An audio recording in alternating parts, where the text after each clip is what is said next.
So I'm from United to End Genocide, which is an organization that was formed from two organizations that came out of the Save Darfur movement, so the Save Darfur Coalition and Genocide Intervention Network. And we've expanded to look at anywhere in the world where there's a threat of genocide and mass atrocities.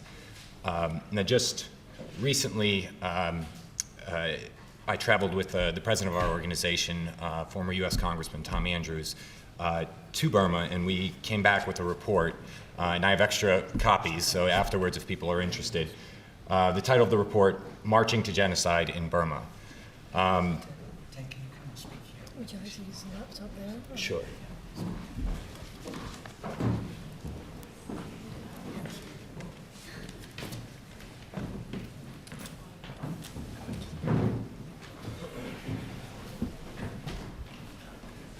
Okay, so this is the report we came back with, and today has been very very helpful in terms of I think we've covered a lot of ground as far as the history and some of the subtleties of what's going on in Rakhine State, the general background of what's happening, or when you're looking at questions of genocide and mass atrocities and the legal standards. Where we're coming from, or where we were in this report, is where we're looking around the world. We're looking at where these known warning signs, known signs of genocide, and we look at several of those, and we've heard a lot about that today. So I'll just go quickly through just a few of those of what we saw.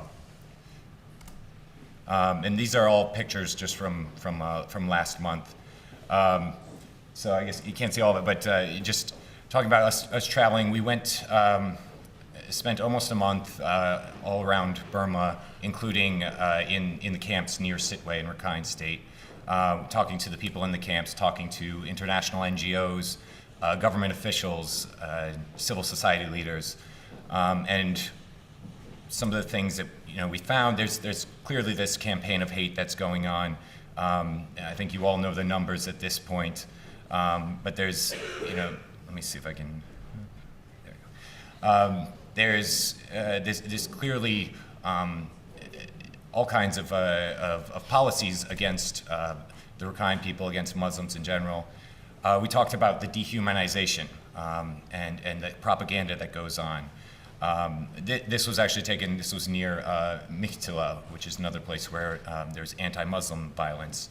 And you just see these prominent people like the monk Ashim Wirathu, who are referring to Muslims as dogs or African carp who breed quickly and kill their young. And so this is very prevalent. It's going around, and you see a pattern of where Wirathu or others come to different places, and violence follows not very long after.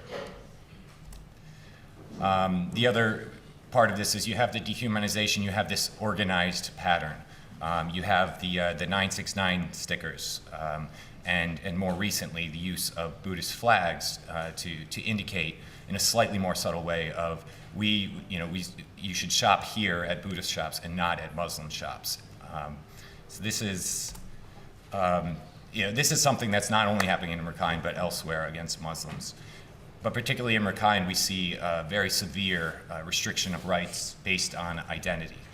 You heard a lot about that already, about the restrictions on how many children people can have, on the freedom to move, to get an education, and the list goes on. And then another part of this is that we see tens of thousands of people trying to escape on boats. And last year the UN estimated 30,000. Other estimates are much higher. It's tough to say how many people are going. We know that several of, and we don't know how many or what proportion, end up in the hands of human traffickers on plantations, or who end up drowning. But it's likely at least in the hundreds, if not higher. Then we have the denial of health care.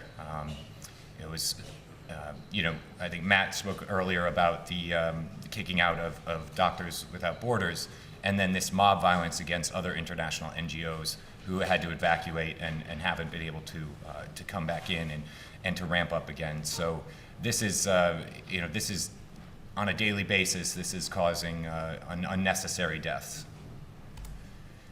And this is just another photo about the aid getting in is being it's less and less because of these evacuations.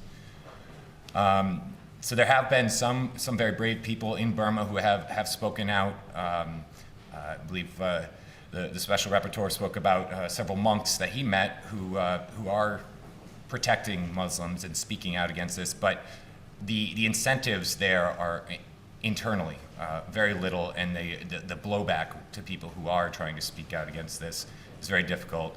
And that's why it's really important for the international community to be speaking out and to using the leverage that it has. And one final kind of going back to the warning signs of what's going on is one thing that we're seeing, and one thing that you often see is getting rid of witnesses. And in this process, you're not only, over the recent months, it's not only that the healthcare workers and the aid workers are gone, but you're also getting rid of potential witnesses. And that's particularly important because if you look at the trajectory and the potential triggers of violence ahead of the elections next year, the incentives for using hate speech and propaganda are going to go up, and the likelihood that there will be more violence is going up at the same time that the number of potential witnesses is going down. So this is just an example. We're a US-based organization, so a lot of our advocacy is aimed at the US government, but also to other governments. It's the same basic message. We have about 500,000 activists who take actions online or on the telephone to try to create action. And we have some of the, as an activist organization, you want to always end with what can be done, what can we be asking. And here's just a few of those things. I'll just highlight. The first thing is demanding certain things like allowing Doctors Without Borders to return and other NGOs to have access. Establishing a UN High Commission, Office of the UN High Commissioner for Human Rights, which, by the way, President Thein met with President Obama and originally gave 11 commitments. Of those, we've been tracking them. There's really only one that's been fully implemented. And one of perhaps the most important one is establishing that office because, as I mentioned, there's a real danger of not having the witnesses there. And then in terms of getting those demands, there is leverage that can be used. We've seen the raising of sanctions, lifting of sanctions in the interest of rewarding other reforms that have happened. But there should still be certain things like the targeted sanctions, the specially designated nationals that can be used. There's a lot of diplomatic, military, symbolic leverage that is available as well, where if you're meeting with high-level officials, particularly military officials, like just last month, right after all of this, these evacuations and being kicked out happened, you had the Secretary of Defense in the U.S. meeting with the Secretary of Defense, hosting the ASEAN Ministers of Defense in Hawaii, including the Burmese Defense Minister. So, and ahead of ASEAN in November, the summit that Burma will be hosting, there's going to be a whole line of higher level U.S. officials visiting, including Secretary Kerry over the summer and President Obama in November. So there's a lot of leverage to be had there. I'll leave it right there for now, but thank you very much. I'm glad to have participated. Thanks very much.